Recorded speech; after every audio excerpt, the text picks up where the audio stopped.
Alors, vous savez que j'attache beaucoup d'importance à la couleur, de cette manière, au marqueur de couleur. Déjà dans le clip pour l'astrologie en 76, j'avais fait tout un propos sur les couleurs, et sur la couleur des yeux et des cheveux.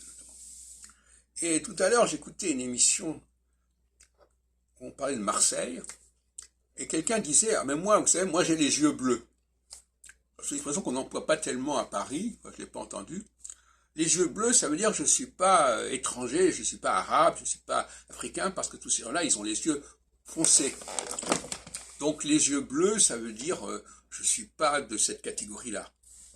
Donc on voit bien à quel point la couleur des yeux, la couleur des cheveux aussi, être blond aux yeux bleus, ben c'est pas être arabe ou africain.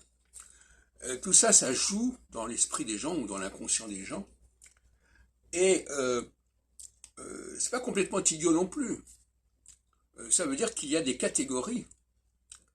Alors ces catégories, elles sont fondamentales, elles sont génétiques en quelque sorte, sont des marqueurs très très anciens bien évidemment, et j'ai la faiblesse de croire que les anciens marqueurs ont une certaine valeur, une valeur structurelle majeure,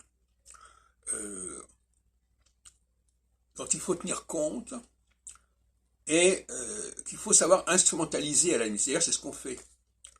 Les gens disent un tel est raciste ou pas raciste, mais on s'aperçoit que la société est raciste. Quand les gens de même couleur et de même visage se rassemblent entre eux et aiment se fréquenter, est-ce qu'ils ne sont pas racistes? Quand on prend comme personnel pour telle activité des gens qui ont le même profil physique, est-ce qu'on n'est pas raciste? Alors on pourrait distinguer raciste et racialiste, je ne sais pas comment on pourrait dire ça, mais de toute manière, on s'aperçoit que le sexisme, c'est pareil. On voit des tas de femmes qui discutent entre elles, qui se retrouvent entre elles. C'est très humain, c'est très normal. Qui ça ressemble, s'assemblent. Mais à ce moment-là, on n'a pas à traiter les gens ni de racisme, ni de sexisme, ni de je ne sais quoi, puisque de toute façon, les gens fonctionnent sur cette base-là.